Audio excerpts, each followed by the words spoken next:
Ja, es ist ein Zufall, wie alleweil jedes Jahr, es fällt fast eigentlich ein bisschen auf. Letztes Jahr haben wir ja die Chinesen ein bisschen ausgespielt und dann habe ich ein Zettel bekommen von der Garette-Clique. Ja, das hat auch über Chinesen geschrieben. Gell? Jetzt bekomme ich hier einen Zettel von der Garette-Clique 2023. Das ist fast wieder ein ähnliches Sujet, also es ist wahnsinnig, der Zufall. Der Russ steht dus. Schau ich raus, sehe ich draussen Ebralenhampfler Russen.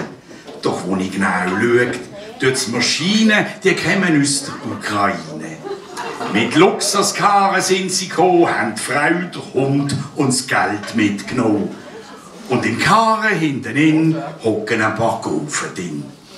Louis Vuitton Gucci-Taschen, alles neu und noch nicht gewaschen. Die sind, so habe ich vernommen, nur wegen dem Vladido. Denn der rasselt wie ein Dumme mit seinem Kosakensäbel um.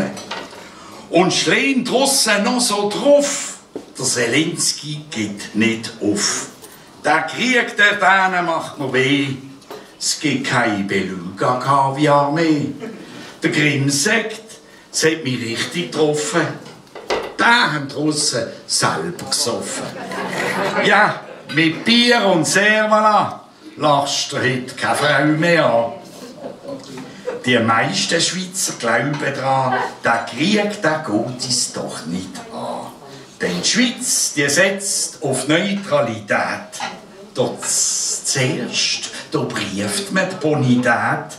Kriegsmaterial verkauft man nicht, ausser wenn es Provisionen gibt. Jeder Banker freut sich daran, wenn der Rubel rollen kann. Doch langsam habe ich die Nase voll, ich finde das Kriegerle nicht toll. Jetzt hören endlich auf mit Bocken, die entweder friedlich zusammenhocken, Wodka saufen, Kaviar essen und den Grimm-Sekt nicht vergessen. Denn mit Krieg kannst du jeden nehmen. Da wird's nur Verlierer geben. Na zdrowie!